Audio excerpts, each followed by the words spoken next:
Since 2009, Rickey and I have shared poems, jokes, and memories. He has become a brother to me. I consider Rickey one of the finest writers I've ever known, not because of our personal history, but because of his brilliant work. Rickey is the recipient of the Stanley and Evelyn Lipkin Prize for Poetry awarded by Sarah Lawrence College.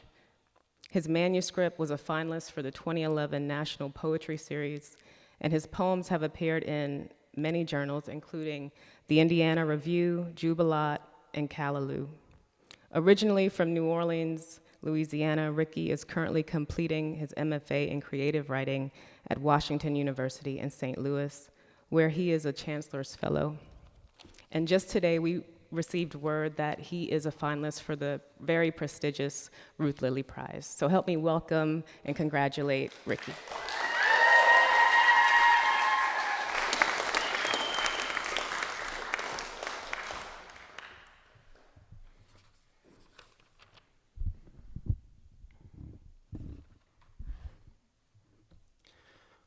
One country. I want to be released from it. I want its impulses stunned to lead. This body, its breath, let it. Let the whole pageant end. If my body had a river in it, I would drain it. If by the river was a city, let a storm shock and drown it. If in the city was a boy made sick from his body, the freak passions of it, let him come out, his brown skin lifting as a shell. Let it. Let all his limbs pop and unhinge. First, his penis, its quick flight as if a comet. The 8 fingers next, then thumbs, then tongue, till every star is on the floor dismissed, each pointing in its own direction, each another door to the one country where his body is loved and made for.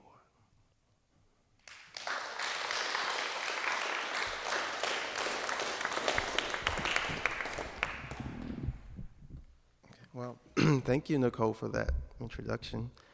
It's really great to be back at ACA for the second time, so I wanted to thank Ren, wherever he is. I don't know, it's dark. And it's also good to be here with friends, new and old. It's great to get to know Pam and Peter, and also to be here again with John, and of course Nicole and Jericho, even though he's not really here right now, whatever. But I just wanted to say, like, each of those people have really, in different ways, in important ways, who have made me what I am today, both as a writer and as a person. They taught me some things, valuable things about joy, I think. And I think that speaks to what you all are doing here. And I just want to echo what other people have said about the communities that you're building right now. So don't take it lightly. Don't take it too seriously. You want to have fun, but also know that you're sitting next to people who probably would be in your life for, if not the whole of your life, then for a long time.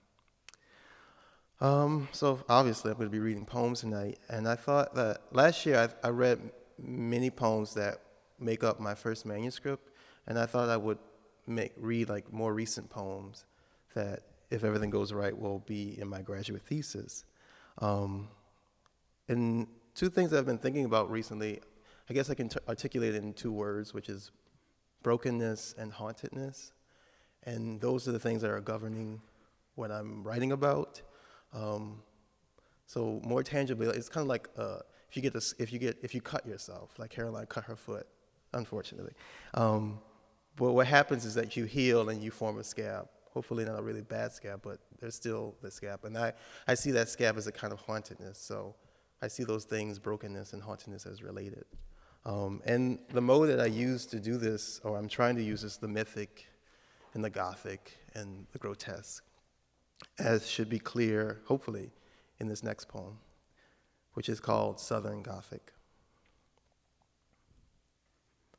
About the dead having available to them all breeds of knowledge, some pure, others wicked, especially what is future, and the history that remains once the waters recede, revealing the land that couldn't reject or contain it. And the land that is not new, is indigo, is ancient, lived as all the trees that fit and clothe it are lived. Simple pine, oak, grand magnolia. He said they frighten him, that what they hold in their silences, silences. Sometimes a boy will slip from his climbing, drown, and only the myth knows why. Sometimes a boy will swing with the leaves.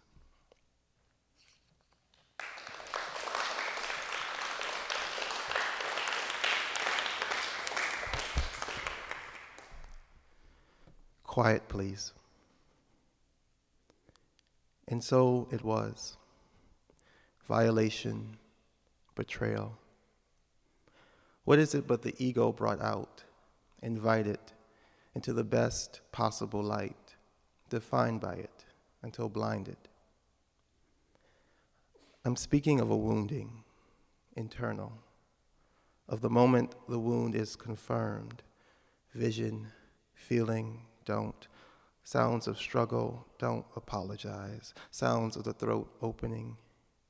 Any species of animals that rise, that vow to, even after the first bullet, a second, even without ever knowing what a vow is. Don't try, don't touch me now. And so it was. Release, aperture. The ego becomes a harsh liquor. Then the ego becomes simply a body's want for it.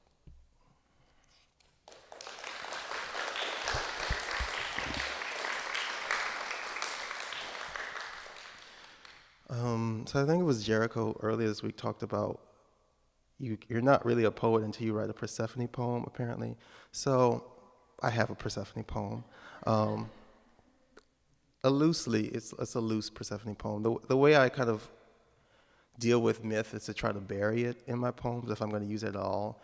I want to use myth as like the soil, the fertilizer, as opposed to the actual plant, if that makes sense. So it's a bridge to what I want to talk about. It's the framework, not necessarily the thing.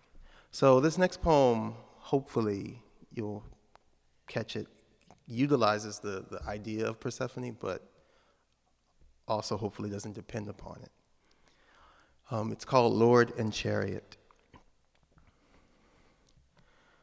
I say the dead done caught me in a special knot, and lured and dragged me to the interior.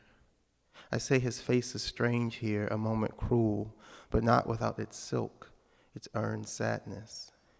He asks me to touch it, so I touch it. No light can blossom here, I know, as my bones know. Why ask who I am? Who knows the place of my future? I'm his or I'm not. I'm black or black was fitted on me. The light turns the cane a wanted color. I walk its interior. There are only grasses here, only sadness. I pick one, I tear it.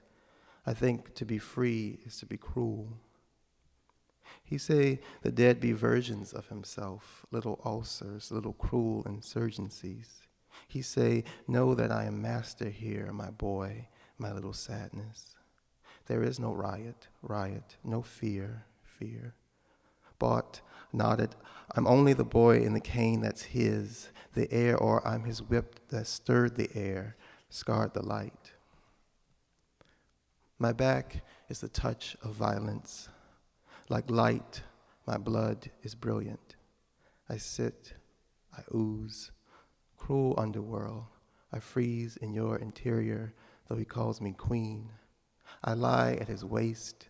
I know the true color of his skin. I say it's white, not purity. I say that my strength is my sadness. To be free, I think, like him, is a sadness, nothing at all. But to be bold, to light a panic, to tear a field of cane by blade is not freedom either. The cane grows on.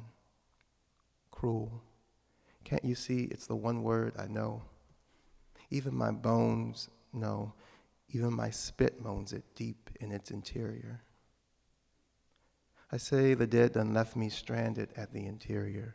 which is the stranger's face, his sprawling sadness. I say any blade in my hand is my hand, and I know its weight exactly, the lift of its bite. O light, sweet molestation in the fields, one Lord, one chariot. Cruel silk, I'm a boy in love. Let the dead bury their dead.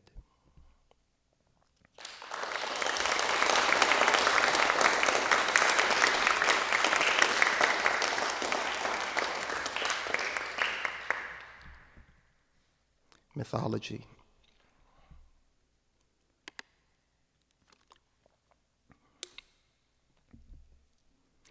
It isn't enough.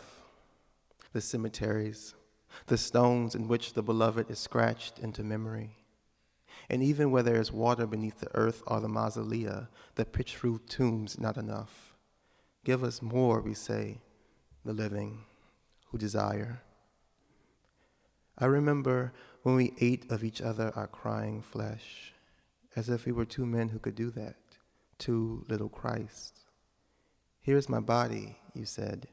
Do this in remembrance of me. Here is my heart, I said. Just do it.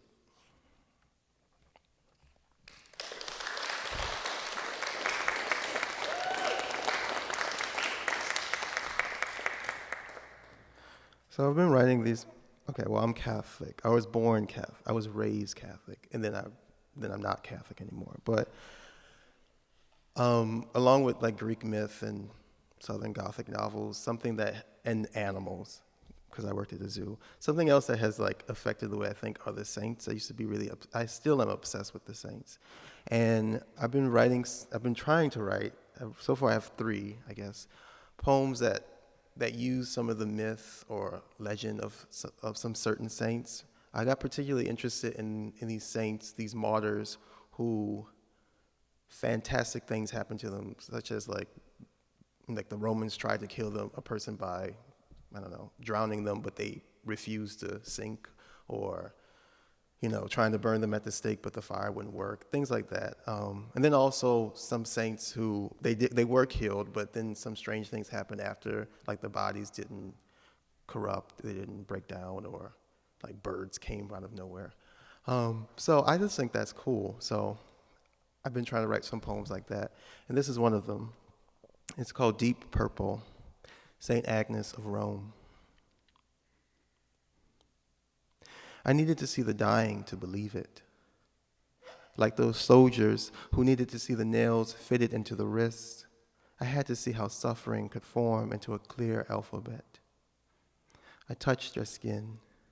I touched it, and all little about it suggested anymore that vital contradiction. Eventually, a body will bow, go stiff, become like a struck bell, a final gasp reporting in the night. Why are you so reconciled? Where has your body's weather went? This is how denial leaked from me like a slow anesthetic. It itched, dripped out of me like guilt.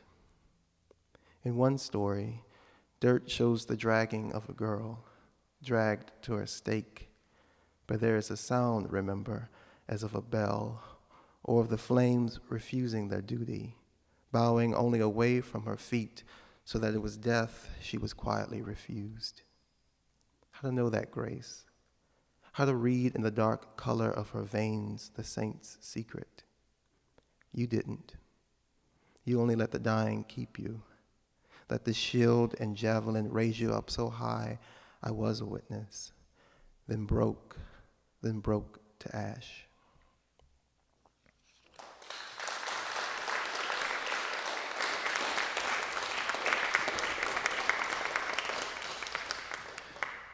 A southern wind, quiet as a seed and as guarded. Our walking took the shape of 2 people uneasy in their love. I had the feeling that on the anxious incline of that hill, we gave the hill a reasoned being. What loneliness, what privacy was in that? Hey, I said, race me to the top.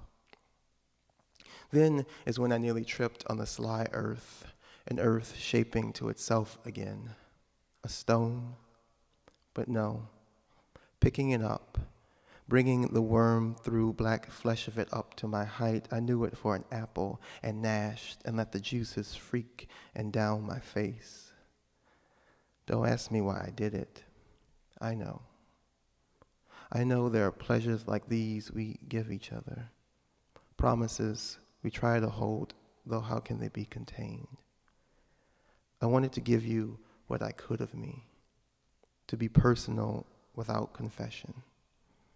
I wanted to believe in the constancy of that hill. Daylight was tiring, the air more private than hell. I won, you said. You did, I said. So we stood there.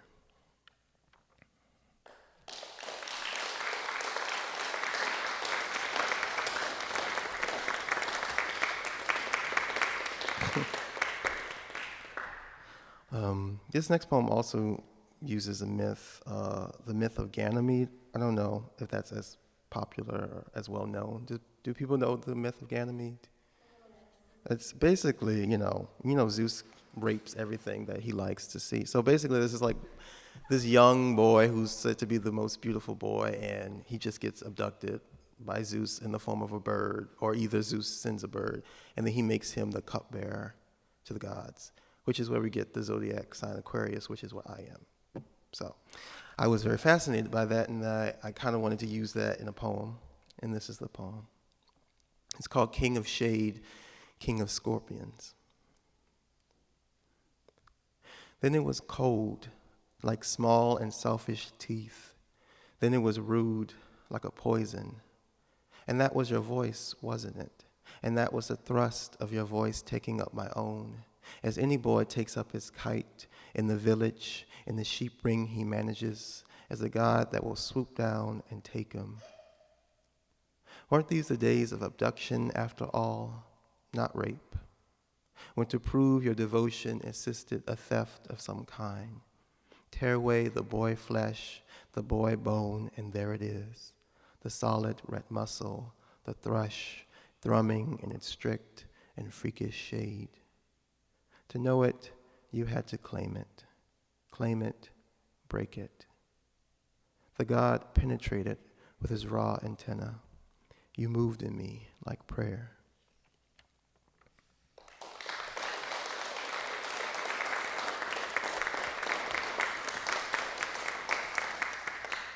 This is another saint poem. Flourish, Saint Vincent of Saragossa. It happens like this. They ignite. They move of one authority. The one idea to move, swollen between them, so sexual, how can I not watch them? Their precision rolled around me like a prophecy. Or hear them break, touching down when they trust the earth to hold them, lifting again when not. They are like all birds this way, scaring at what snags the dream, scattering. And the fear, touch me, is it fear at all? Somewhere, far from here, there is still that unkindness of ravens, doing what they must, stalking, safeguarding the martyr's bones, which aren't really bones anymore as much as dust, ash, char of the body that was lit, put to the gridiron, as a body put to its shame will sometimes bow away from the light and sometimes face it, staring, stepping faithfully into its hands.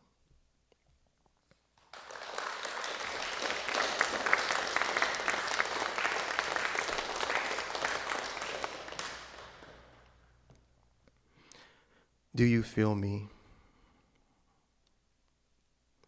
First, wild lotus on the surface of blue water, the great blue heron striking the waves. I need to find myself, I told myself, to live the limits of this body. Then I invented you.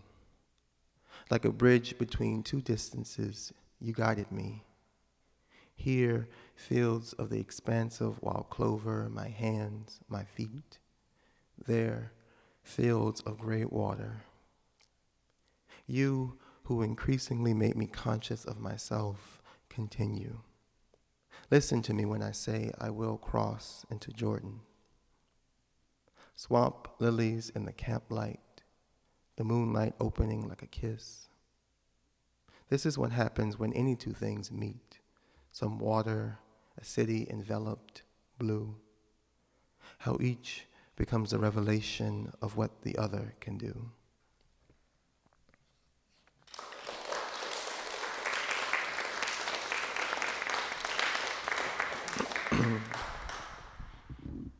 This next poem is a longer poem, and it is an ekphrastic poem, which I'm not sure. Are people familiar with that term? It's any kind of poem that is engaged with or in conversation with a piece of visual art, typically.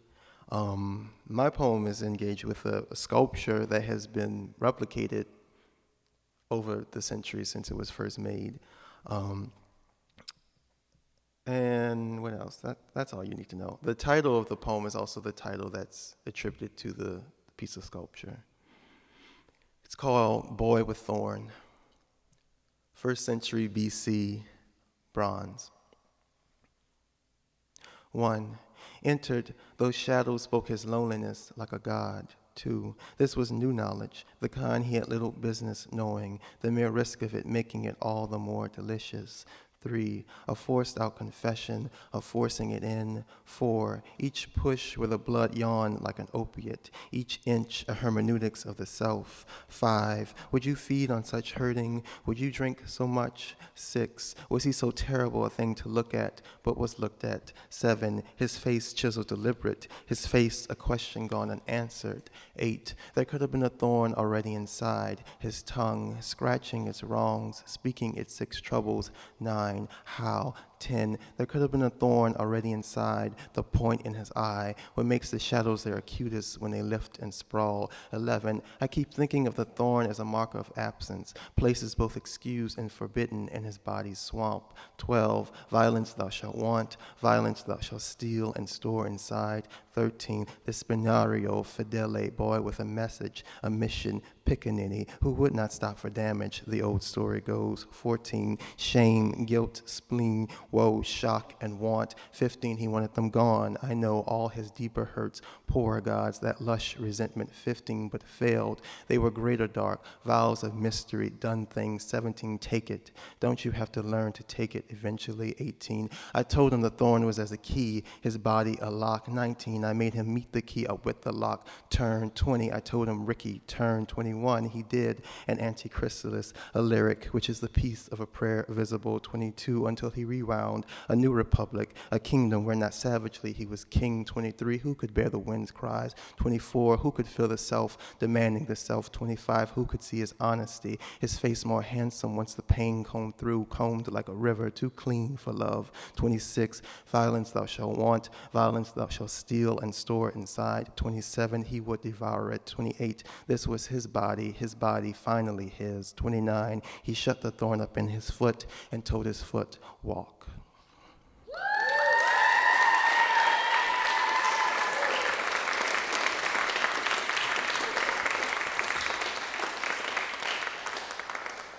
And this will be my last poem. Thank you.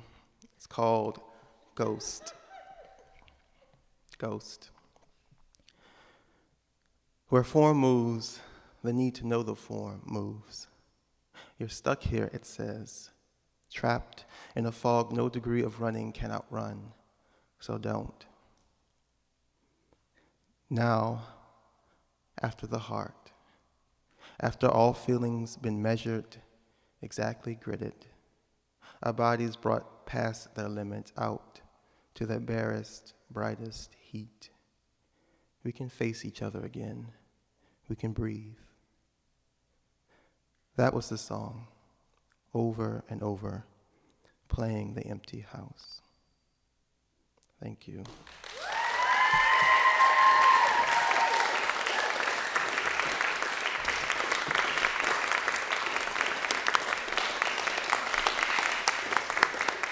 We're going to do about a 10 or 15 minute question and answer. Can we have house lights, Greggy? All righty. Pamela's first. You know that I love Carl Phillips, but what you don't know is that I've read his poems so many times. I have a lot of them memorized. And I couldn't help but hear some of his rhythms and stuff.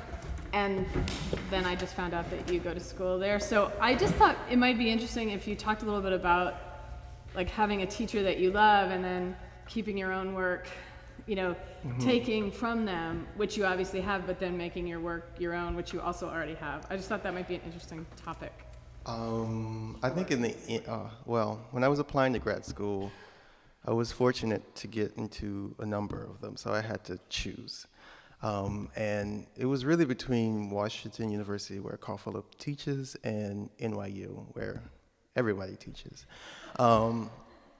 And I eventually chose obviously I chose Washington University, but I think in the back of my head, I thought, you know, Carl Phillips is my favorite living poet. And I thought to work with him would be great, but also it would make me read other people. Because if I went to another school, I'd probably just spend all day reading Carl Phillips. But if I'm around him, I feel awkward about doing that. Like, I feel strange.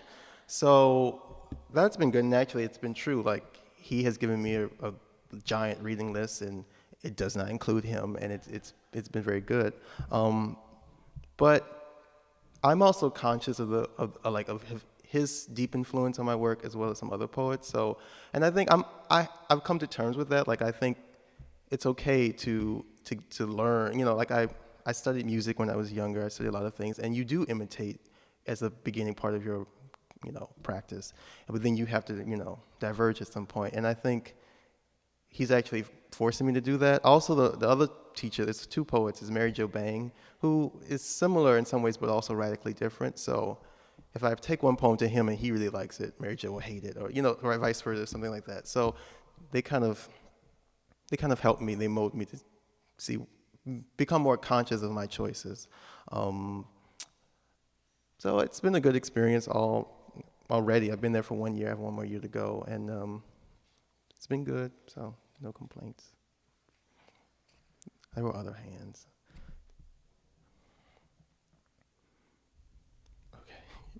So let's say that tonight, as you walk into your room, you get hit in the head by your door, and you fall, you get bit by a spider, and you die. Possum. A possum? Oh, I was going to say spider. Is like poisonous spider? Maybe the Like possum got bit by a A spider. rabbit possum. I like a possum got bit by a spider, and then it bit you. Yes. And you died. Right. What would be the last bit of advice you would give us? Oh, okay. I wasn't expecting that question. I think I'm actually very afraid of possum. That's why I said that. But I mentioned that because I think my last advice is to follow your fears. That's a very vague way of saying that. I think all of us, I know all of us in here have fears that are like silly and we like to laugh about it. And then there are fears that we even hesitate to speak out loud lest they come to real life. And I really feel like that is where artistically energy can come from, to follow those kind of fears, possibly those shameful moments, whatever it might be. I think that's the work of being an artist, of being a writer, is to go deeply inside yourself and inside the world, I guess, to find what is corrosive, what is evil and ugly, and perhaps talk about it honestly, of course, and perhaps to make that even beautiful in its own way. So, I mean, that takes work. That takes like actually living a life, and I have a lot more life to live, but I think writing through that is what I would say. So just, you know, we're all afraid, that's okay, just face it. That's my answer, as I'm dying from a possum. Peter? I was struck by what you were saying about how mythology functions in your poetry and about how it's not the plant but the soil. Uh-huh. And I was thinking about what it is, and I don't know if I can even articulate it. What it is, what pieces of a poem or of any work of art are there for the reader to grasp or see inklings of, and what part are there for the poet or the artist to serve as impetus? like that are just for you? Just for me personally, Or also how you take what's private and sort of how you hope to what it is you hope to transmit to a strange reader, somebody who. yeah. Well, and this relates to like myth specifically, or just. Well, I think to talk about myth, we'll say more about the whole thing, but I don't know. I think we all already know. I shouldn't say that, but many of us know the Greek myths. So, and I get a little, this is just me as a reader, I get kind of restless with any poem stories that just begin to regurgitate the same story that I know already and I've researched. But I think we know this is because there's something really interesting about those myths, and they are, at one point they were lessons, and now they probably are still the same. And so for me, I want to utilize that, and I want to use all the myths I have inside of me, which is not just Greek myth and Roman myth, but the saints and, all this sort of stuff that happened, the Southern Gothic, and believing in ghosts, because I do believe in ghosts, because I'm from New Orleans, and all these other things. But I want to literally bury them in the poem. I want it to haunt the poem. I don't want it, you could reach my poem and you say, oh, he's directly speaking about Persephone. I want it to kind of like resonate from below, kind of like a deep tonic note in the piano that you don't really hear, but you feel it inside. And so for me, it's not necessary if someone comes away from that poem saying, oh, that's Persephone he's usually, or that's Ganymede. For me, that's like my private secret. And if someone does pick that up and choose to think about that, that's great. But that's just the kind of the bridge, the mechanism to get to what I want to talk about. And I don't know what I want to talk about until the poem's done, but that's just a way into it. So that I guess I kind of think of poems as like finished poems as having levels, and so like there's a deep tonic level, like the root level that might incorporate some kind of myth or some kind of folklore, but that is not necessarily going to be the outer shell that a reader would come to at first to engage with the poem. Hopefully the reader engages with the language of it, I guess, first, and then kind of goes deeper and deeper inside. But for me, it's a great treat when I read a poem that I think is about, like a snake and a white dog, and then I'm like, oh, but maybe it's eaten, and I come back. I think that forces one to reread it again, and I think that poems and any kind of art becomes good when it forces you to kind of come back to it again and again with different questions. So I don't know if that exactly answered it, but that's how and it's hard because I often want to I like this person, let me just kind of write a story from their perspective, but I feel restless. I feel uncomfortable with that. That's just me personally. Like I can enjoy other things that do that, but for me, I want to do something. I want to give myself a challenge. Like Nicole was speaking about, Nicole and Pam, we were speaking about formal qualities, and that's like one of my invented formal qualities is to do something like that. There were a bunch of hands over here. I don't know if they still want to answer. Okay, well, John asked first. I'm going to go back to you. So, John. So, say you're walking, I'm just joking. Right. I have a question about writing towards your fears or into or through your fears. When you're writing or composing a poem, say first draft, how do you engage that? Is it something you consciously do, like you say, okay, here's a possum, I'm going to write towards it, or is it something that's underlying as you write? Not every poem I write, I think that would be ridiculous to say that every poem I write is like engaging my fears, but maybe it's not so ridiculous to say when I'm revising, I'm keeping that in mind. And it could be like something craft-wise, like I guess I could just say I feel uncomfortable with like writing persona poems, but that may also be a fear. So maybe I need to go to that eventually. But it could also be like deep things in my life that things that I'm going through. I guess I like poems that are both emotional and intellectual because that's just how I live in my life. And I really do use writing as a way to kind of answer questions. And I feel happy when I'm like, oh, I got it. Like, my heart hurts. And that's cliche, but like, I wrote a poem and it makes sense to me. But of course, you finish the poem and you realize, no. But at that moment, it feels really good. And that's what the lyric kind of feel like that moment. So I don't know if I'm conscious of it because usually if I'm if I'm inside of a fear or inside of a shame, it's like pain. Like when you hurt, You just hurt. You can't think about the world. So the thing I do is just write, and then later on I'll come back and say, well, what is happening here? And like, maybe I can, and through revision, I can push it even further. Because, you know, we have ways that we code language even for ourselves. So like that first poem I wrote, which I always end up reading first, every reading, even though I'm like, I'm not going to read it first, is because it's a deeply personal poem for me, and it was through that I frankly came to love my body. So, but it wasn't the first draft that did that. It was like several drafts after when I realized I had to like I had to put the word penis in there.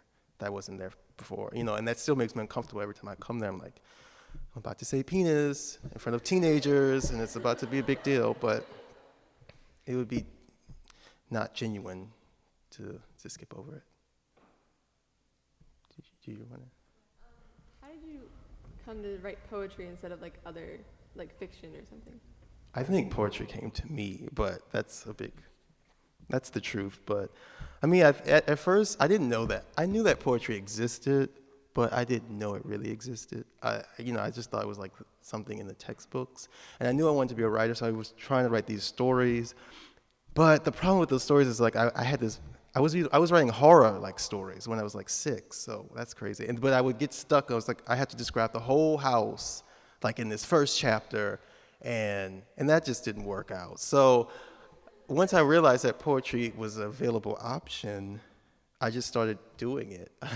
It seems kind of cryptic, but I also write. I mean, now I'm starting to teach myself how to write fiction, which is a different animal. And I've written personal essays and academic essays and things of that nature. It helps to be able to do lots of things, but you know, when I walk around with like a little notepad, the first thing that comes to me are like lines and images, which seem to work. They fit better in my idea of poetry than right now my idea of fiction. But that might change. I don't know.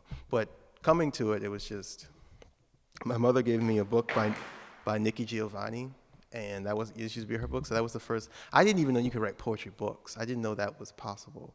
So seeing that, I was like, oh, I could possibly do that. So in that kind of way.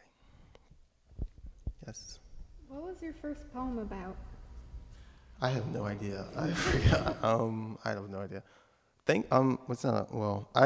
All those poems that I would have written at your age were lost because of something called Hurricane Katrina, which sounds horrifying, but actually it was very good because they were really bad. And I thought of them, even at the time when I was writing them, I didn't think of them as like real poems I was gonna like try to publish. My mother did, but I didn't, you know. I thought of them, and it's probably because, again, I was in the orchestra and I played like xylophone and things like that, and then I came to piano, and there's a discipline in that kind of, in any of those kind of performing arts where you just like do the scales. You're not gonna perform the scales at the orchestra. That would be ridiculous, you know, don't do that. So you're not gonna so that was the kind of thing when I was writing these things. I don't know what it was. I was just like, well, this is just practice. This is just like learning my chops and stuff like that. I mean, I didn't have that language for it, but that's essentially what it was going down. And so when they went away, it was like, oh, that's okay, that's fine. But I couldn't begin to tell you anything about that first poem. Probably the first poem I didn't even know was a poem. I don't know. So, did Shanna have her? Oh, no, you answered it. Oh, okay. Any more questions? Oh, John. One last question for me, anyway. When you write, do you have an ideal reader in mind, or do you just write for yourself and then it goes from there?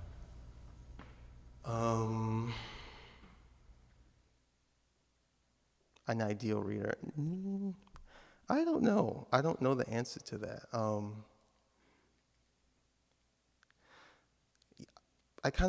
The reader I have in my mind is always impatient. So I'm always trying to figure out ways to trick them into finishing the poem. So I spend a lot of time, this is why I can't write fiction. This is the answer, because I spend a lot of time struggling with the first line or sentence, and I'm like, well, that is how it has to.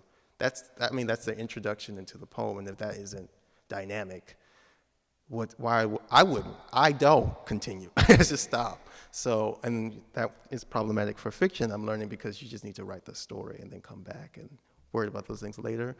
But I don't know if I have an ideal reader. But that's not to say that I just write for myself either. I don't know. It's somewhere in the middle of those worlds.